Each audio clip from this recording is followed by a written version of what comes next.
Live from WRAL News headquarters in Raleigh, your number one source for local news. WRAL News, coverage you can count on. Some call it the workforce behind every workforce. We're talking about childcare, why hundreds of people are rallying in downtown Raleigh.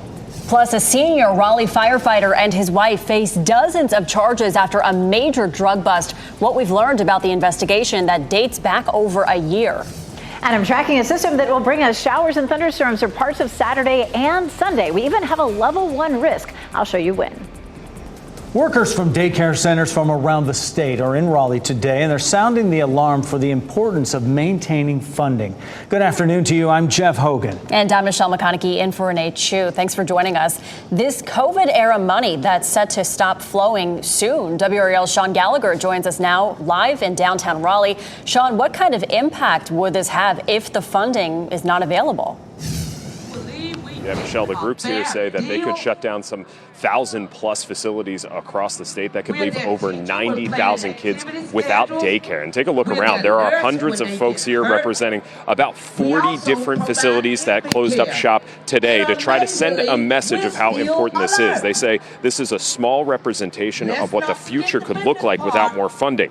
These workers say some centers could be forced to close for good or cut staff, which will in turn limit the number of kids they can have at their facilities, which could bump up costs. And with childcare costs already averaging about $18,000 a year in Wake County, these providers don't feel they can pass these cost increases on to the parents to burden them any more than they already are. I can't even imagine even trying to pass on any more costs to these parents. I'm a parent too. My children are a little older now, and I remember the struggle for me and my husband. I have a set of twins, and I remember many a times we didn't have enough money to go to the next paycheck. Shouldn't we be honored? The unique position that woman's in, both as a provider and also a mother who's in need as well. Now, the group will be here rallying for support, hoping that these lawmakers hear their pleas for help until the early afternoon. They tell me they're asking for some $300 million to help fill that gap left by the federal funding ending here today. All right, Sean Gallagher live in Raleigh. Thanks, Sean. We'll take a look at stocks this noon because, as you see, the Dow Jones Industrial Average has spent much of the morning in the green, positive territory, and actually setting a record, historic territory, breaking that 40,000-point threshold a little bit earlier this morning for the first time ever. Fueled off of yesterday's encouraging inflation report, the market rallied to record highs yesterday. They surpassed that today. It is now over that 40,000 mark once again. NASDAQ and the S&P 500 both in positive territory as well. It was 1 year ago today that Republican lawmakers enacted the state's 12-week abortion ban over the governor's veto. Abortion rights advocates marked the anniversary in downtown Raleigh today, and the vote changed the state's window for legal abortion from 20 weeks to just 12 weeks. Jillian Riley with Planned Parenthood says it's had a big impact on women who need access to abortions. She said that providers have had to turn away many patients that could otherwise have helped. In the aftermath of SB 20, many North Carolinians have been forced to travel out of state for care, and those who have been unable to travel have been forced to carry pregnancies to term against their will or seek care outside of the formal medical system. Advocates say that they're launching a grassroots campaign to unseat the bill's supporters in November. Supporters of the ban say making abortions harder to access is saving the lives of the unborn. They say North Carolina is still one of the most permissive states in the South. Less than halfway through the year, 2024 has already broken the record for the most sex education bill proposals in state legislatures since at least 2018. At least 135 bills, the majority of which would place restrictions on sex education in K through 12 public schools. Restrictive sex education bills include proposals that would ban sexual orientation or gender identity discussions, remove instruction on contraception, or emphasize abstinence in sex education. Our next weather system arrives this weekend. We already have a level 1 risk for severe storms Saturday. Meteorologist Elizabeth Gardner is in the WRAL Severe Weather Center with a look at the timeline for these weekend storms. Elizabeth. This is a look at Saturday. It does not include our very our very far northern counties, but it does include almost the entire viewing area. Damaging winds, heavy rain, hail would be our biggest threats out of this. Of course, anytime we have a risk for severe weather, it's possible to have an isolated tornado. Here's a look at where the system is right now. Back off to the west. It is producing some severe storms across Texas right now. And of course, we're going to see all of this sliding eastward. We take a look first at the wide view, and you can see where the low is and a big warm front out ahead of it, with tomorrow morning looking at plenty of rain back to our west. That's lunchtime Friday. We're still dry, but notice how we see showers and thunderstorms rolling through during the afternoon on Friday. That just keeps on coming in waves Friday night and into Saturday. We're going to start Saturday morning on the drier side, but we are likely to see, of course, a round of thunderstorms that develops near that warm front. So between, say, 3 and 5 o'clock, we begin to see showers and thunderstorms. And then on Sunday, we also have a 70% chance of showers and storms. So we're looking at late Friday night, Saturday, late afternoon and evening. And then Sunday, storms may start a little bit earlier, potentially closer to lunchtime. All total, we could see up to 2 inches of rain, but we'll go over the timeline in more detail on Futurecast coming up in just a few minutes. All right. Thank you, Elizabeth. The UNC Board of Trustees is meeting right now. We've seen some fireworks coming out of this week's meetings of that board, including changes to DEI and interruptions by protesters. WRAL's Monica Casey has been in the room all morning. Monica, things pretty peaceful so far, right? Yeah, Michelle, that's right. This meeting just wrapped up about 10 minutes ago, and we did not see any protesters here this morning. The Board of Trustees has been meeting here at the Spangler Center for about 3 hours. The chair, John Pryor, started this meeting by reading from a piece of state law that prohibits the disruption of a meeting like this. We saw committee meetings of the Board of Trustees interrupted yesterday. Trustees threatened to arrest that group for protesting, one calling the disruption juvenile behavior and not constructive. We spoke with Interim Chancellor Lee Roberts about what happened yesterday and what's next for those protesters. I'll leave prosecutions up to the legal system. I'd note yesterday that when the protesters started chanting and disrupting the meeting, we were in the process of passing a new parking policy that is highly progressive. At today's meeting, Roberts also said the university is reviewing what happened on campus in the weeks leading up to graduation, with the vandalism of the South Building and the tent encampment in Polk Place. He says UNC will always protect the right to free speech, but no one has the right to disrupt campus operations. Roberts also pointed out some of the people protesting before graduation were not students at UNC. He says they are still working out all of the legal repercussions of what happened there on campus. Michelle? All right, Monica Casey live for us this afternoon. Thanks, Monica. Good afternoon. I'm Chris Lovingood here in the WRAL Live Center. Within the last hour, we have just gotten our first look at a statue unveiled not too long ago of Reverend Billy Graham. You can see for yourself right here. And there were so many people who are there at the U.S. Capitol to see this moment, including Governor Cooper, Graham's family, and even House Speaker Mike Johnson, who made the opening remarks. He says there are only 4 people who have received the Congressional Medal, who are lighting in state upon passing, and have a statue in the Capitol to be honored. Presidents Ford and Reagan, Rosa Parks, and now Reverend Billy Graham. Governor Cooper took a couple of moments to reflect on this moment that we're seeing unveil. Today, North Carolina gives the nation a symbol representing one of our dearest treasures, the Reverend Billy Graham, a man of faith, a man of North Carolina. Governor Cooper also said that Reverend Graham believed, as many of us do, that there is redemption and that he gave his life to deliver that message.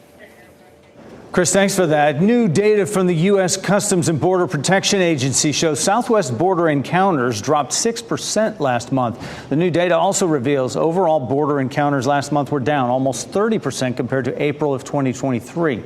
Since Title 42 was lifted a year ago, the Department of Homeland Security has removed or returned over 720,000 people.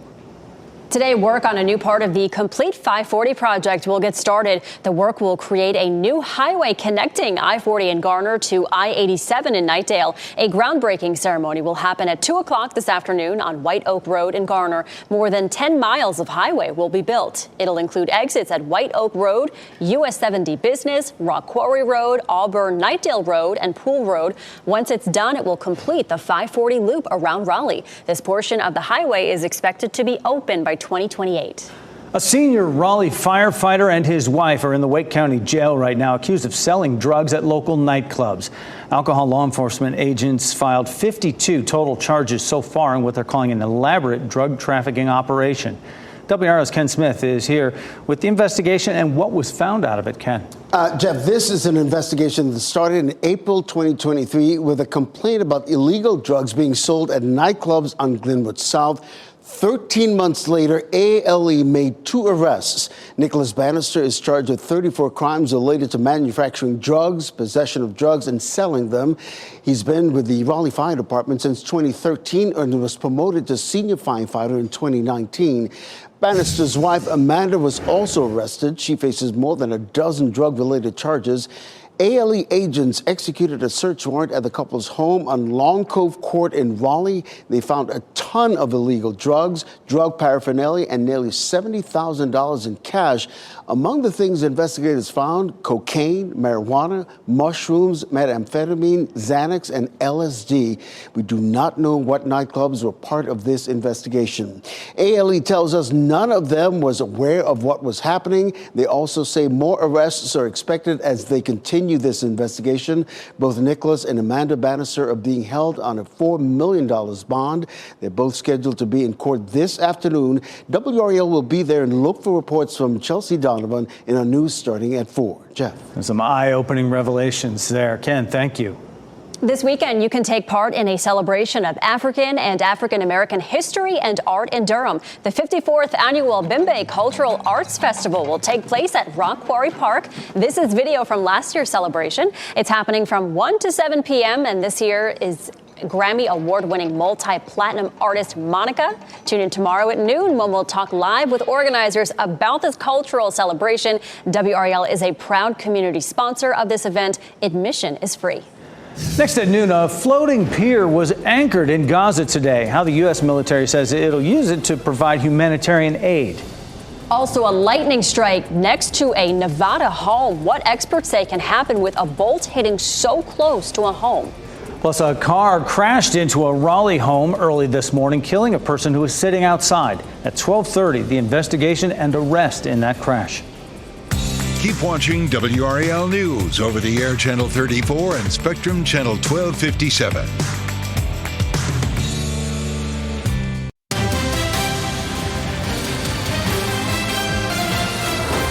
More critical humanitarian aid will soon be on its way to Palestinians after the U.S. military finished installing a floating pier off the Gaza Strip. Meanwhile, on Capitol Hill, House Republicans trying to reverse President Biden's freeze on sending some U.S. weapons to Israel. Here's Rebecca Castor with the latest.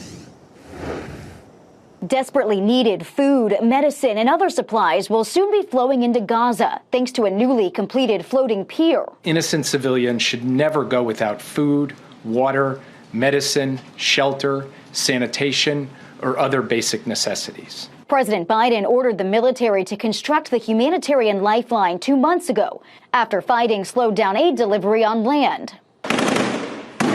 But as the fighting continues, aid agencies fear it won't be enough to prevent a humanitarian catastrophe. We remain deeply concerned about the lack of protection for civilians. Meanwhile, in Washington, tensions grow over President Biden's decision to pause a shipment of bombs to Israel over concerns they could be used in Rafah, a city where Hamas fighters and hundreds of thousands of Palestinians are sheltering.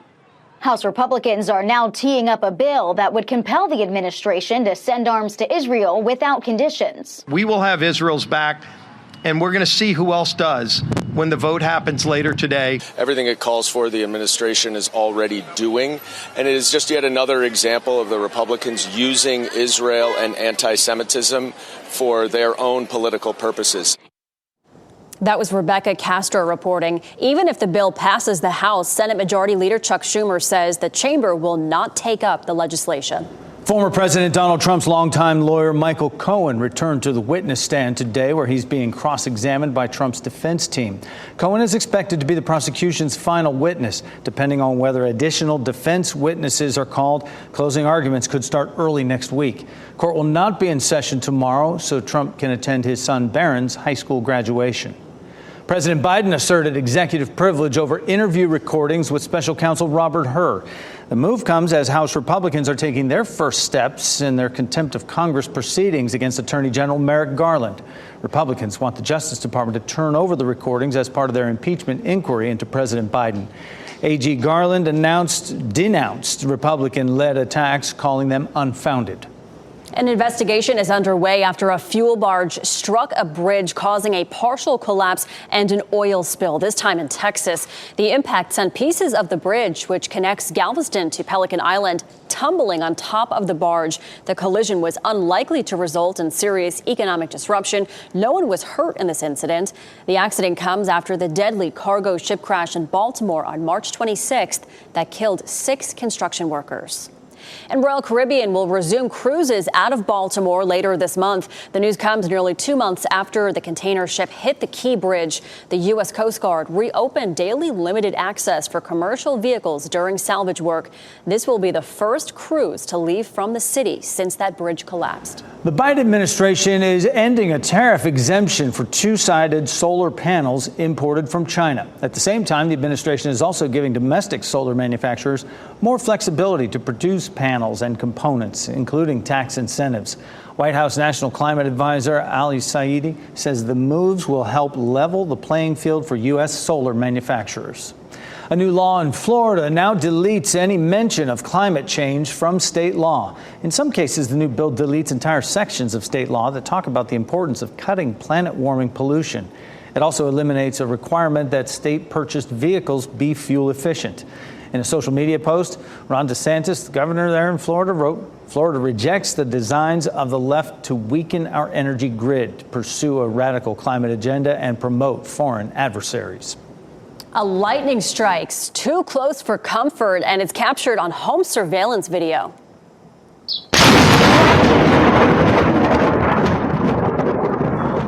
Wow, that's the moment a bolt of lightning struck right next to a home in Spanish Springs, Nevada, that's near Reno. It happened during the severe weather storms Monday night. Experts say that if lightning strikes a home, it can potentially jump to the electrical system and cause major damage to the wires.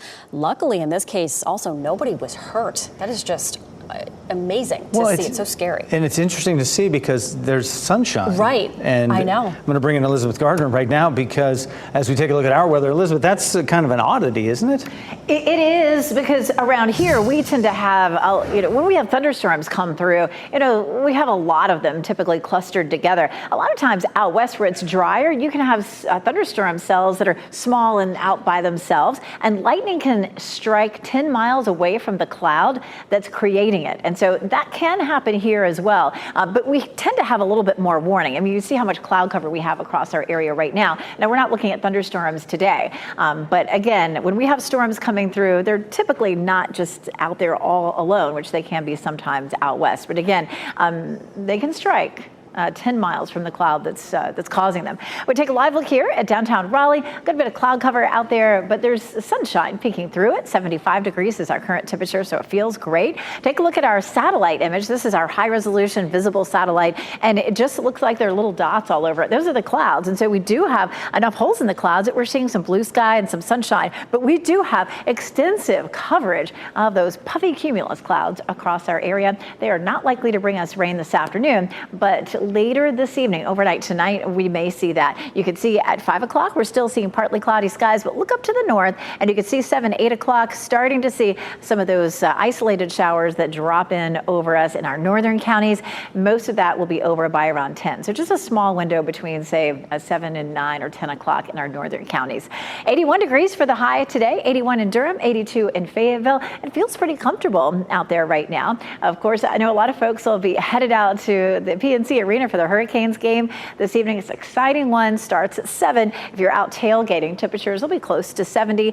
Again, we should be dry. The only thing that we'd be watching for is potentially folks coming out of the game. There could be an isolated shower or thunderstorm, but for the most part, it looks like those will stay a little farther to the north. So it should be very comfortable, very pleasant for tailgating. Our dew point is at 60. I mean, that's 1 degree from the comfy zone. It feels really nice out there. I was out just a little while ago. It's a nice afternoon. Now, Friday, Saturday, and Sunday, we have rain in our forecast. Maybe not a complete washout, but I'm going to walk you through day by day and show you which time periods look the wettest coming up. But look what happens Monday and Tuesday. We do see that those dew points dropping somewhat, so it may be a little bit more comfortable by the beginning of next week. So 40% chance of storms Friday, a 70% chance on Saturday and on Sunday. And the Bimbay Cultural Arts Festival is happening Saturday in Durham. We talked about the fact that we do have that level 1 risk for severe storms. The later in the day we go Saturday, the better chance there will be of seeing those scattered storms. The new models are holding that back maybe until mid to late afternoon for the storm. So if you're headed out to a festival, we are proud partners of the Bimbay Cultural Arts Festival, and you'll see some of our WRAL friends out there until thunderstorms start. So the earlier the better. Same thing for Artsplosion. We'll go over the Artsplosion forecast coming up in just a little while. That is a big festival in downtown Raleigh this weekend. Early next week, we're a little quieter, but definitely a wet pattern for the next 3 days, all the way through Sunday. I'll show you how much rain we could see coming up. All right, thanks, Elizabeth. Raleigh is one of the fastest growing large cities in the country. Coming up at 4, we're breaking down the rise of southern cities and share which other places in North Carolina made the list. Then 5 on your side has been investigating sewer blowbacks for more than a year. We share how the city recommended fix doesn't always work and why you should be concerned about this happening to you. Plus, still ahead this noon, the latest Apple update will bring a few cool new features. We'll explain one of them that lets you scroll without lifting a finger. And if you're looking to take a vacation soon, we have advice on when to take that trip, why the middle of the week might be better. Student loan borrowers who have to consolidate some loans to get federal relief now have a new deadline. Borrowers with loans from the privately held Federal Family Education Loan Program have until June 30th to consolidate into the direct loan program. Those consolidations could help many borrowers wipe out remaining debt if they paid on them for at least 20 years. You may soon have to carry less cards in your wallet, fewer cards. Visa announced banks will soon be able to issue cards that can be linked to several bank accounts. You'll be able to set price limits for debit and credit card accounts that use the same card. The new changes here come as a way to limit the rise of online payment fraud. Rollout of the new cards varies by bank, with some expected to start this summer.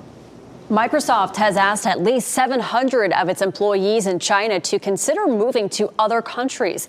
The reports come as relations between Beijing and Washington deteriorate over technologies like artificial intelligence and clean energy. Microsoft employees were recently offered the opportunity to work in the U.S., Australia, or Ireland. And a billionaire is looking into buying TikTok. Former owner of the LA Dodgers, Frank McCourt, says he is recruiting investors to purchase the business. McCourt says that if the sale is made, he will look to restructure the app to give users more control over their data. The businessman says he is not on the app himself, but his businesses do use it. The bid comes after President Biden signed a law last month forcing TikTok to find a new owner or be banned in the U.S. Travel experts say taking a trip in the middle of the week can help both your wallet and your sanity. According to AAA, heading out on Tuesdays or Wednesdays is the best way to avoid crowds and save money. Plane tickets are typically cheaper, and hotels often give complimentary room upgrades and earlier check-in times as well. Just ahead, scientists have identified a group of COVID variants with the same mutations, why some believe these variants could lead to a summer wave of infections. Plus, a new report from the CDC provides a glimmer of hope in the fight against the nation's drug overdose epidemic, how community efforts are contributing to the decrease in deaths from illegal drugs. And here's a look at your winning NC Education lottery numbers on your screen right now.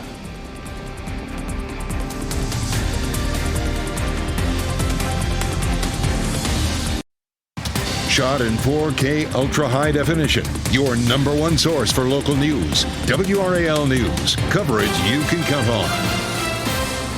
We now know one person was killed after a car crashed into a Raleigh home. This happened around 2 this morning on Pool Road. Other people were hurt. Several others were hurt. WRAL's Noah Klein is here with what police are saying about the investigation. Noah. Jeff, several key details that are new this noon. We can tell you the police have arrested the driver in this crash. Take a look. Jelson Carbajal is facing multiple charges, including felony death by vehicle and driving while impaired. The WRAL breaking news tracker was on the scene this morning when police responded. Also new from police, they say Carbajal was turning left onto Pool Road, hit the curb on New Bern Avenue, lost control, ultimately crashing into the house. You see the damage there. 3 people sitting outside that home were hit, including Demetrius Smith, who was killed. Police have not released the names of the other people hurt in this incident. Carbajal is in jail with a $350,000 bond. Noah Klein, thanks for those updates. I'm Chris Lovingood here in the WRAL Live Center. Not too long ago, maybe within the last hour, we heard from the Hurricanes ahead of Game 6 tonight against the New York Rangers, talking a little bit about preparation and taking on the team as they have the potential to tie things up with their series with the Rangers. I want you to listen to Coach Rod Bitterbor about exactly what he's saying when people are asking him about his tactic as a coach and how he's not just taking all the credit for himself. You can't, have the success you have in over the years and without being dialed in. And I think we got a great staff, like I talk about all the time. And I feel like I got the best video coach in the world. We may get beat on things, but it's not because we didn't know it was coming. And because of the situation they're in, it would be a historic comeback if they manage to pull that off tonight by tying things up. So we'll be watching that very carefully. And just a reminder, we do have a puck drop at 7 o'clock tonight. And don't forget that WRAL has exclusive post-game coverage starting at 11:25.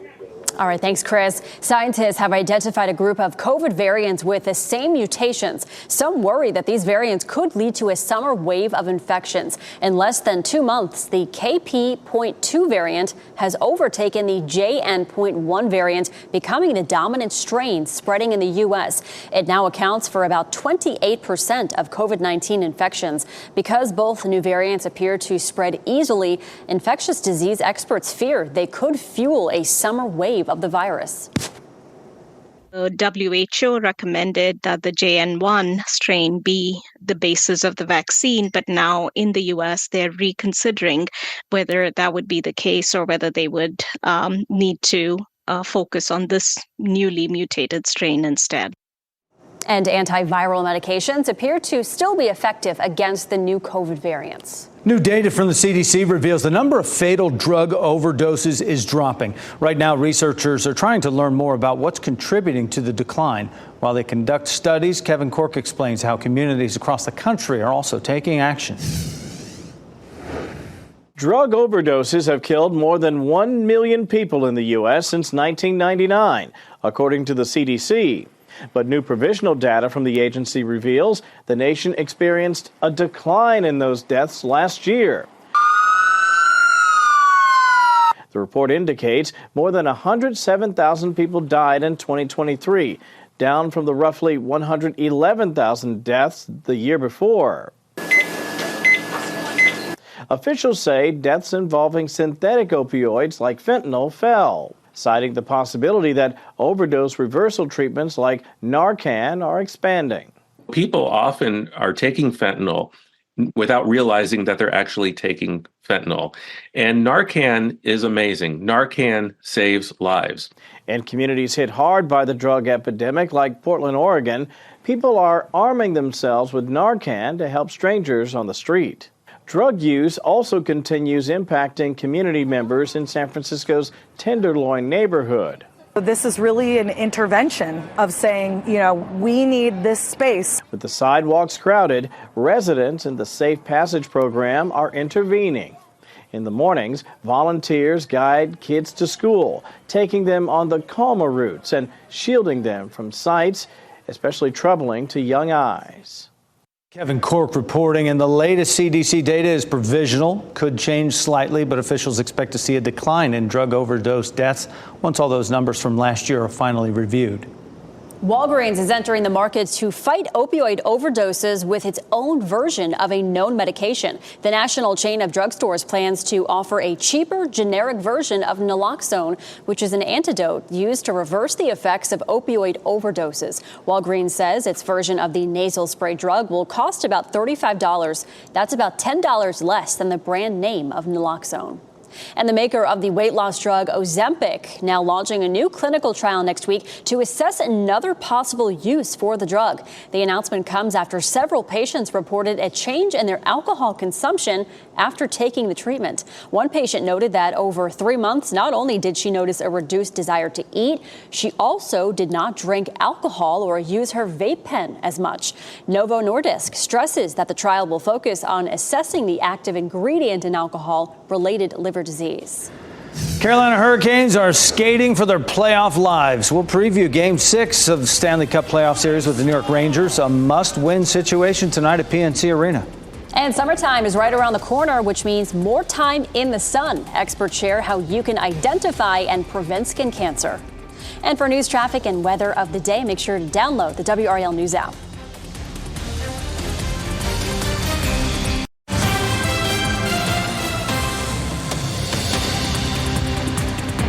I want to bring you back into the WRAL Live Center and point your attention to this woman right here. The Moore County Sheriff's Office says this is 40-year-old Brandy Scarborough, and she was arrested. She's from Weston, North Carolina. The Sheriff's Office says that they received a report of an assault on an elderly man at a residence, and that man was taken to the hospital. That's where this comes in. She was arrested on 1 count of felony assault of strangulation, assault with a deadly weapon, inflicting serious injury, and felony abuse of a disabled or elderly person, among other charges. Her next court date, May 30th. Check your fridge if you shop at Aldi. The store is recalling some products over possible salmonella contamination. Aldi is recalling the following spreads that were sold here in North Carolina: Happy Farms whipped cream cheese spread, chive and onion cream cheese spread, and strawberry cream cheese spread. They'll have a sell-by date between August 30th through September 22nd. Customers are advised to throw away their products or return them to the store. And the Queen of Country is teaming up with Krispy Kreme.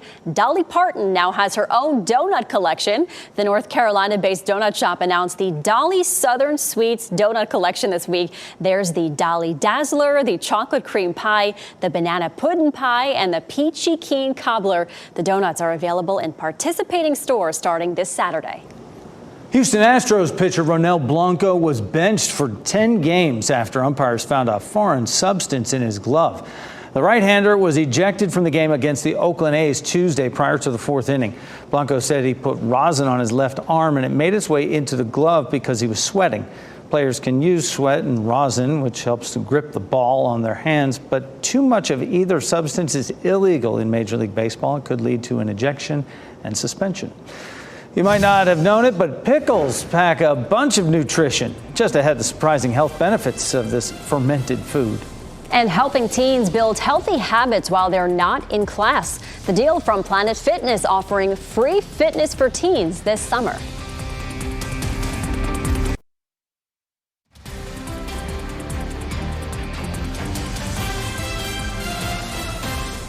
Live look at Durham this noon for you. There are some dark clouds over the Bull City right now as you watch WRAL News, available on YouTube TV and the WRAL app on your TV or streaming device.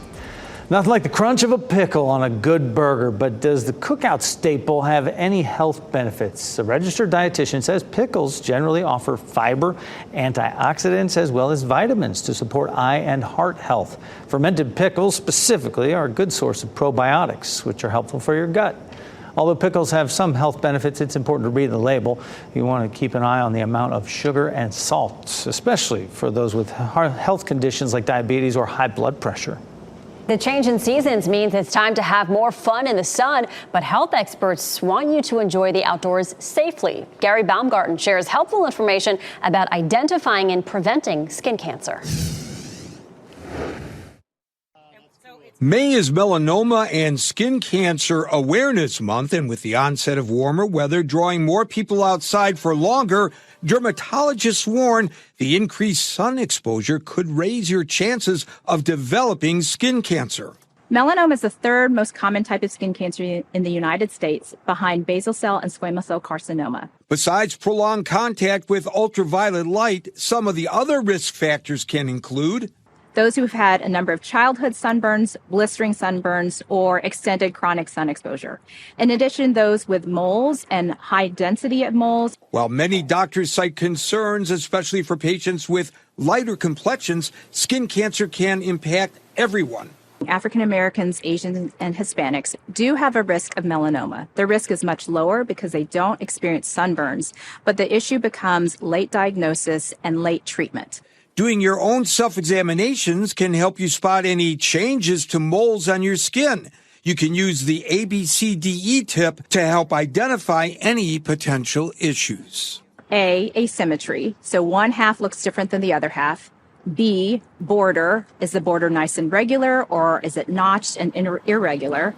Color, and it's variation of color. So D stands for diameter, greater than half a centimeter in size. And E is for evolution. That means change, whether it's change in size, color, shape. Gary Baumgarten reporting. Most dermatologists recommend applying sunscreen about 10 to 15 minutes before you head outside, just to let it sink into your skin. Also, make sure you check the expiration dates on your sunscreen. That's important, too. Just use 50. Yeah. Covers everything. But we've been pretty UV free for much of this week.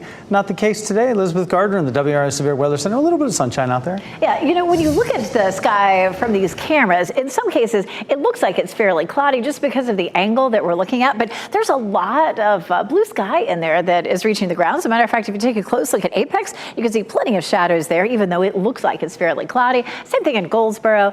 In Fayetteville, too, you can see the shadows from the awning there at our newsroom on Hay Street. And Chapel Hill, same story. It looks fairly cloudy, but there's some sunshine making it through. We take a look at Futurecast and roll through today. Expect to see a mix of sun and clouds through the afternoon, and the clouds in some places for parts of the afternoon may be fairly thick, but overall we should see a good bit of sunshine. Notice a little band of showers that drops in from Virginia later on this evening. Mostly we'll end up seeing that from the Triangle area northward, and we should be finished with that by around 10 o'clock. So between 7 and 9 or 10 o'clock, we'll have that small chance. We dropped it to about a 20% chance for this evening.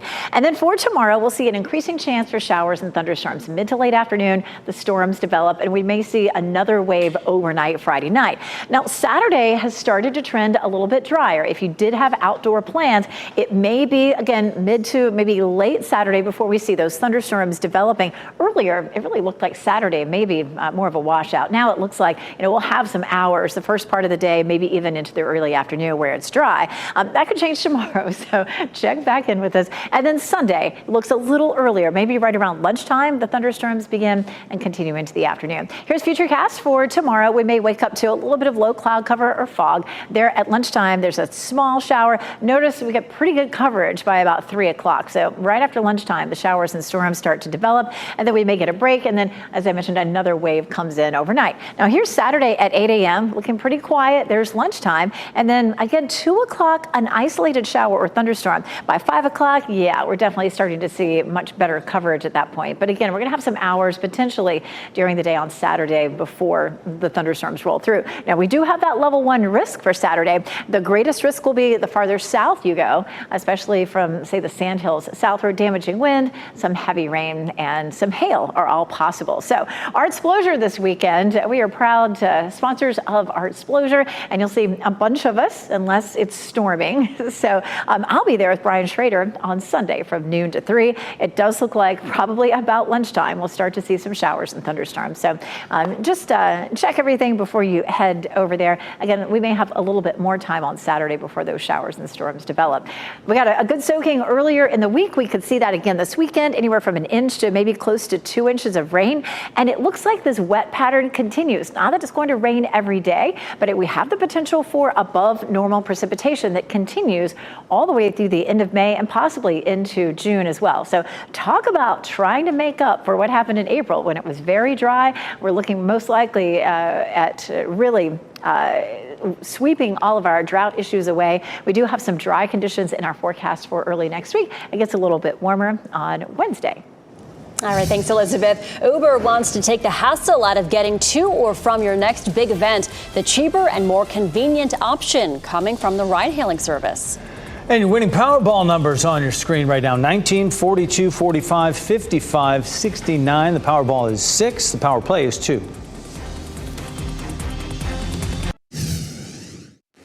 We wrap things up with a look at a few of the headlines we are following for you today. Dozens of child care centers in our area are closed today. Workers are participating in a demonstration called A Day Without Child Care. They're sounding an alarm about the importance of continued funding once COVID-era money for child care stops flowing. The workers say without the money, centers will have to raise costs, they'll have to cut staff, or may even have to close altogether. A senior Raleigh firefighter and his wife are in the Wake County Jail right now, accused of selling drugs at local nightclubs. Alcohol law enforcement agents filed 52 total charges so far in what they're calling an elaborate drug trafficking operation. Nicholas Bannister is charged with 34 crimes related to manufacturing drugs, possession of drugs, and selling them. Bannister's wife, Amanda, was also arrested. Both are in court this afternoon. And the UNC Board of Trustees meeting is underway at this hour. So far, today's meeting has not been interrupted by protests. Board of Trustee committee meetings were disrupted yesterday. One trustee called their actions juvenile and said it was not a constructive way to share their point of view. Interim Chancellor Lee Roberts says UNC will always protect the First Amendment right of free speech, but no one has the right to disrupt campus operations. Tonight, Carolina Hurricanes will try to keep their postseason alive. They host the New York Rangers in Game 6 of their second-round Stanley Cup matchup. The Canes have won 2 in a row after losing the first 3 games of this series. Puck drop for tonight's game is at 7 o'clock, and if you want to go in person, we check Ticketmaster. Cheapest seats available there are $140. And then be sure to watch our exclusive post-game show. After the game, we'll have locker room reaction, insight from Casey Hintz, and analysis from former Canes player Shane Willis in studio. It gets started at 11:25 on WRAL tonight. Planet Fitness is bringing back its free workout passes for teens this summer. Starting June 1st, members between 14 and 19 years old will have free access to fitness trainers, workouts, and fitness plans on the Planet Fitness app. High schoolers under the age of 18 will need parental permission to sign up. This is the 4th year Planet Fitness has offered this program designed to keep kids active during the summer. The deal runs through August 31st.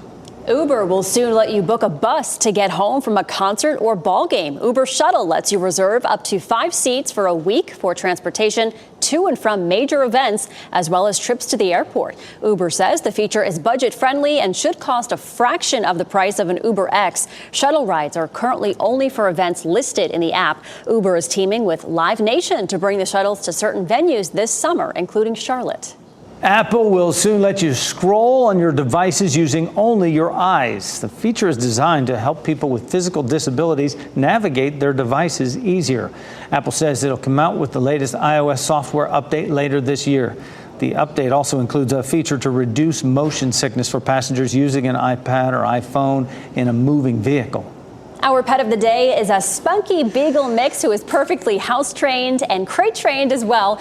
Meet Janice. She loves to play tug of war or fetch and zoom around the backyard. Janice loves to walk into and wrap herself up in blankets and curtains if you let her. With consistent direction, she walks beautifully on a leash, and her trainer and foster parents are very happy with her progress. She'd likely do best in a calm home without small children. You can contact Hope Animals if you'd like to learn more.